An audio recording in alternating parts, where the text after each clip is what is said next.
தம்பி பார்த்தீங்கன்னா பொம்மை சேனல் பார்த்துட்டு இருக்காங்க. நிக் சேனல். இது என்னன்னா சிக்குவார் பண்டியா தம்பி, சிக்குவார் பண்டி பார்த்துட்டு இருக்காங்க.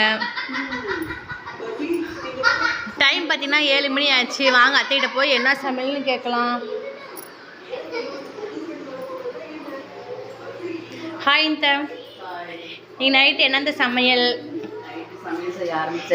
ஆரம்பிச்சாச்சுங்களா? ஓகே இந்த முட்டை குழம்பு ஓகே இந்த. ஆமாம், நீங்கள் ரசம் வைக்கல, தயிர் 3 பாக்கெட் தாளிக்கிறேன். தயிர் தாளிச்சிடுறீங்க. முட்டை குழம்புக்கு வெங்காயம் தக்காளி வணங்கியாச்சு. இருந்து இந்த சாந்து மிளகாட்டி ஊற்றி கறி குழம்பு மாதிரி. கறி குழம்பு மாதிரி ஓகே. கொத்தமல்லி வரமிளகெல்லாம் போட்டாட்டி கறி குழம்பு டேஸ்ட்டாக இருக்கும். ஆனால் முட்டை. ஓ, கறி குழம்பு டேஸ்ட் இருக்கும் ஆனால் முட்டை. Okay okay. அப்புறமேட்டு புளி சாதம் ஒரு பாக்கெட் வரணுன்னாங்க. புளி சாதங்களா? ஆமாம், கோயில் பிரசாதம் எல்லாம் சேர்ந்து அட்ஜஸ்ட் பண்ணி சாப்பிட வேண்டியது தான். ஓ சரி சரி. சாப்பாடு வடிச்சு விட்டாச்சு. இந்த தயிர் மட்டும் தாளிக்கணுங்களா? ஓ, தயிர் தாளிச்சிட்டா நீ சமையல் ரொம்ப ரொம்ப சிம்பிள் தான். தயிர் தாளித்தது, முட்டை குழம்பு, சாப்பாடு, கோவில் பிரசாதம், புளி சாப்பாடு, அவ்வளோதான் இன்னைக்கு.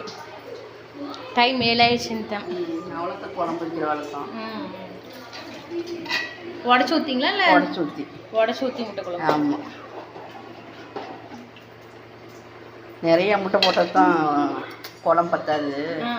என்ன 8 முட்டை உடச்சி ஊற்றி வைக்கிறது தான். தம்பி சாப்பிட முட்டை. ஆமாம், தம்பிக்கு தனியாக ஊற்றி கொடுத்துருவோம். தம்பிக்கு அந்த ஆம்லெட் மாதிரி ஊற்றி கொடுத்துடலாம். குழம்பு ஊற்றாமல் சாப்பிட மாட்டாங்கல்ல, அதனால.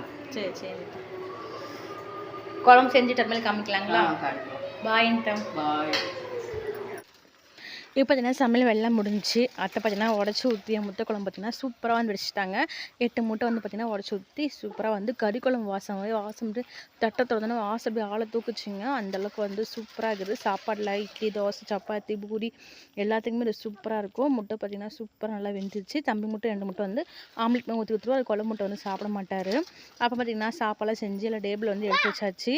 இன்னும் கடையில் வந்த பிறகு நம்ம சாப்பிட்ற வேலை தான். பார்த்தீங்கன்னா சுட சுட சாப்பாடு வந்து ரெடி. இன்னும் கோழி சாப்பாடு, ஒரு புளி சாப்பாடு, அதையெல்லாம் ஷேர் பண்ணனால சாப்பாடு வந்து கம்மியாக வடிச்சாச்சு.